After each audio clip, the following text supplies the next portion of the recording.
सभी रेल कर्मचारी भाइयों को मेरा नमस्कार। मैं आपका साथी नरेंद्र पांचाल D&R के एक नए टॉपिक के साथ में फिर आपके बीच उपस्थित हुआ हूं। आज का विषय D&R पर न केवल सकारात्मक चर्चा है बल्कि आपके भी विचार और सुझाव जानने के लिए आज का ये वीडियो बनाया जा रहा है।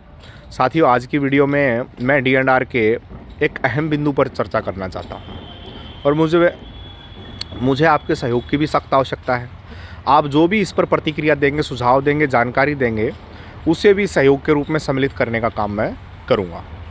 अगर आप सभी ने मेरा सहयोग किया तो निश्चित तौर पर इस मामले को लेकर अगर न्यायालय भी जाना पड़े तो न्यायालय जाएंगे। अगर बोर्ड सतर पर, रेलवे बोर्ड में अगर इस संशोधन की प्रक्रिया को पूरा कर लिया जाता है तो बहुत सारे रेल कर्मचारियों को अपने आप को निर्दोष साबित करने में बिल्कुल सहूलियत होगी, आसानी होगी और आसानी से आप अपने आप को बेगुनाह साबित कर पाएंगे बिना किसी डिफेंस हेल्पर के भी।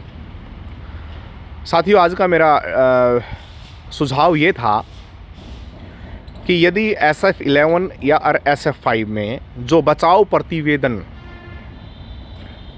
का समय 10 दिन का होता, अगर उसे बढ़ा करके 60 दिन कर दिया जाए तो कर्मचारी बिना इंक्वायरी के भी खाली अपनी डिफेंस रिप्रेजेंटेशन में अपने आप को बचा सकता है सबूतों के साथ। हाउ इट इज़ पॉसिबल, ये संभव कैसे है? इसके लिए सबको मिलकर संघर्ष करना होगा, लड़ना होगा और इस मुहिम में आपको भी मेरा साथ देना होगा। परसों ही मेरे पास एक चार्जशीट आया और उस चार्जशीट को पढ़ने के बाद कर्मचारी के ऊपर उस चार्जशीट में अनपार्लियामेंट्री लैंग्वेज, मैन हैंडलिंग जैसे कई तरीके के आरोप लगाए हुए थे और उसे पूछताछ करने पर पाया कि कर्मचारी ने ऐसे ऐसे क्वेश्चन उसमें रेज किए रिप्लाई के रूप में कि आप पहले मुझे इन सब चीज़ों से संबंधित साक्ष्य प्रस्तुत कीजिए, उसके बावजूद भी मैं अपनी चार्जशीट का जवाब दूंगा। रिप्लाई काफ़ी अच्छा बनाया था, पढ़ा लिखा और साक्षर रेल कर्मचारी है वो।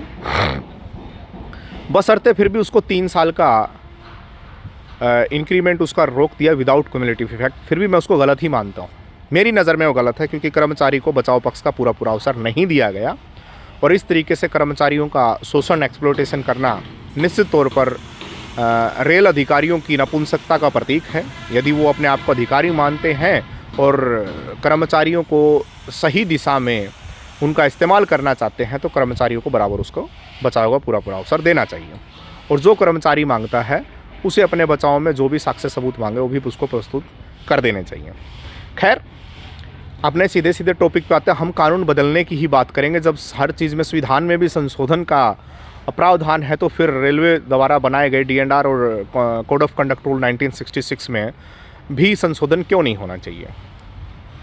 साथियों, मैंने डिमांड रखा कि SF11 और SF5 जो चार्जशीट हैं उसके बचाव प्रतिवेदन का समय 10 दिन से बढ़ाकर 60 दिन किया जाना चाहिए। साथियों, मैं इसके पीछे एक फैक्चुअल रीज़न है जो मैंने मंथन किया। अभी तक का अगर मैं आंकड़ा देखूं तो मैंने 1000 से ऊपर अपने सेवा काल में चार्जशीट SF11 के रिप्लाई दिए हैं, जिनमें से 99 चार्जशीट क्वेश्चन भी हुई हैं। बट मैं इसे पूर्ण रूप से अपनी सफलता नहीं मानता हूँ। सफलता मैं तब मानूंगा इसे जब चार्जशीट देने वाले अधिकारी को भी बदले में चार्जशीट मिले। अगर जिसको उसने चार्जशीट इशू किया है उसको अगर उसने दंड देने का काम किया है या उसके ऊपर लगाया गया आरोप झूठा साबित होता है तो चार्जशीट जारी करने वाले प्राधिकारी को भी सज़ा के रूप में चार्जशीट मिलना चाहिए और उसको दंडित किया जाना चाहिए। इसीलिए आज इसी मुहिम के साथ हम आगे बढ़ते हैं कि हमने 10 दिन की बजाय 60 दिन क्यों मांगा बचाव प्रतिवेदन का समय। इससे क्या होगा, इससे रिलीफ कौन सा मिलने वाला है? जैसे RTI एक्ट 2005 को अपन देखें, भाई जर्नल बात है, अगर मेरे ऊपर आरोप लगा तो मुझे बेगुनाह साबित करना तो उसके संबंध में जो साक्ष्य मुझे जुटाने चाहिए उसमें कुछ समय तो मुझे चाहिए। 10 दिन का समय बेहद कम है। अब RTI एक्ट 2005 के अनुसार किसी भी प्रार्थी को आवेदक को जो RTI दाखिल करता है उसको भी उससे संबंधित सूचना प्राप्त करने के लिए 30 दिन का समय दिया गया। ठीक है, ऐसे ही अगर RTI के तहत हम उस मामले से जुड़े कोई भी साक्ष्य सबूत या दस्तावेज की मांग करते हैं तो उसमें 1 महीने का समय हमें लगने वाला है। उसी प्रकार उसी तर्ज पर काम करता है एविडेंस एक्ट 1972, उसको भी हम RTI एक्ट के पैरेलल में लेके चलते हैं। तो साथियों, इससे बेनिफिट क्या होगा, रिलीफ क्या मिलेगा? जो कर्मचारी को ताबड़तोड़ तरीके से प्रेशर बना के 10 दिन में जवाब देना होता है, वही कर्मचारी 1 महीने के भीतर RTI फाइल कर करके और उससे जुड़े साक्ष्य इकट्ठा कर सकता है, उसके बाद वो अपना बचाव प्रस्तुत कर सकता है। इससे बेनिफिट क्या है कि जो चार्जशीट देने वाला प्राधिकारी, उसी को तो आरोप सिद्ध करना है, आरोप आपको सिद्ध नहीं करना है, आरोप जिसने आरोप लगाया आरोप वो सिद्ध करेगा। तो जिस दिन हम उससे संबंधित साक्ष्यों की मांग करने के लिए आरटीआई दाखिल करेंगे और वो आरटीआई उसी डीए के पास जाएगी जिसने आपको चार्जशीट जारी की है डिसिप्लिनरी अथॉरिटी के साथ पास, तो वो स्वयं उससे जुड़े सभी साक्ष्य प्रस्तुत करेगा, जिसको प्रदान करने में लगभग 1 महीने का समय लगने वाला। उसके बाद हमें उन एविडेंसेस के ऊपर मंथन भी करना, पढ़ना भी है, उनसे एक्सट्रैक्ट भी गेन करने हैं, उनके चार्जेस भी हमें देखने पे एक्सेप्टेबल हैं या नॉन एक्सेप्टेबल हैं, ऐसा कर करके हमें आगे बढ़ना है। तो मेरी साथियों डिमांड है कि उस आरटीआई में यदि समय रहते वो प्राधिकारी या जिसको हमने पीआईओ अपन जिसको बोलते हैं, अगर वो हमें रिप्लाई समय पर नहीं देता है तो उसके ऊपर भी दंड का प्रावधान है, या उसको भी शास्ति लग सकती है, या उसको भी पेनल्टी के रूप में कॉस्ट उसके ऊपर लगाई जा सकती है।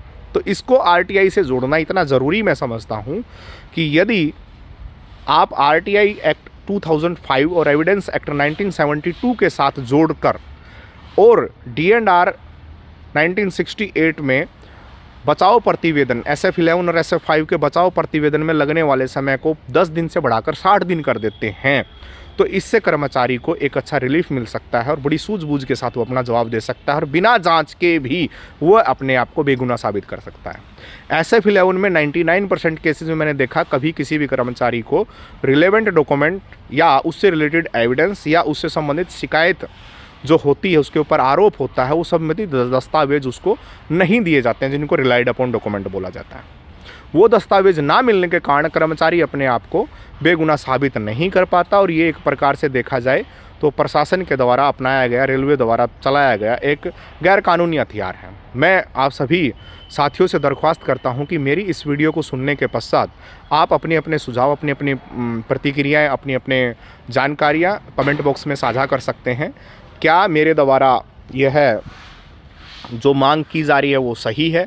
क्या SF11 और SF5 में बचाव प्रतिवेदन के लिए मांगा दिया जाने वाला समय 10 दिन की बजाय अगर 60 दिन किया जाए तो क्या ये आपके लिए सही और लाभकारी सिद्ध होगा? क्यों न इसके ऊपर भरपूर एक स्टडी किया जाए, सभी साथी जो डी&आर के पारखी हैं मिलकर के इस पर काम करें और इसमें संशोधन की मांग करें, ताकि आने वाले समय में रेल कर्मचारियों को सज़ा के साथ साथ में अपने को आपको बचाने का भी पूरा रास्ता उनको मिल सके। फ़िलहाल के लिए इतना ही, और इससे संबंधित मैं ये कहूँगा आप सभी साथियों को, जब कोई साथी डी&आर का शिकार होता है, SF11 या SF5 उसको मिलती है, आप उसको ये ना सोचें कि SF11 माइनर पेनल्टी के लिए दी गई है। आपको पता ना हो तो साथियों, SF11 मिलने के बाद भी आपकी जब सर्विस रिकॉर्ड में शास्ति दर्ज हो जाती है तो उसके बाद दोबारा गलती करने पर आपको हैबिचुअल घोषित कर दिया जाएगा, आदतन आपको कोड ऑफ कंडक्ट का शिकार बना दिया जाएगा। तो मैं आपसे दरख्वास्त करता हूं कि माइनर पेनल्टी हो या मेजर पेनल्टी हो, ये के लिए SF11 हो या SF5 हो या शोकोज नोटिस हो, आप डी&आर से जुड़े हर चैप्टर पर आप अपने नज़दीकी बचाव सलाहकार या मुझसे संपर्क कर सकते हैं। मैं आपकी हर प्रकार से मदद करने का भरपूर प्रयास करूंगा। अभी तक का मैं अगर अपना आंकड़ा बताऊं तो SF11 में लगभग मैंने 1000 के लमसम चार्जशीट का रिप्लाई दिया है, जिसमें 99% मेरी सक्सेस हुई है, और 50+ मैंने SF5 के केसेस देखे जिसमें मैंने एज ए डिफेंस काउंसिल भी काम किया है। और इसी के साथ मैं अपनी वाणी को विराम देता हूं और उम्मीद करता हूं कि सभी साथी इस टॉपिक पर गहन मंथन करके विचार करेंगे और अपने ट्रेल कर्मचारी साथियों के भविष्य को बचाने का प्रयास करेंगे। धन्यवाद। जय हिंद।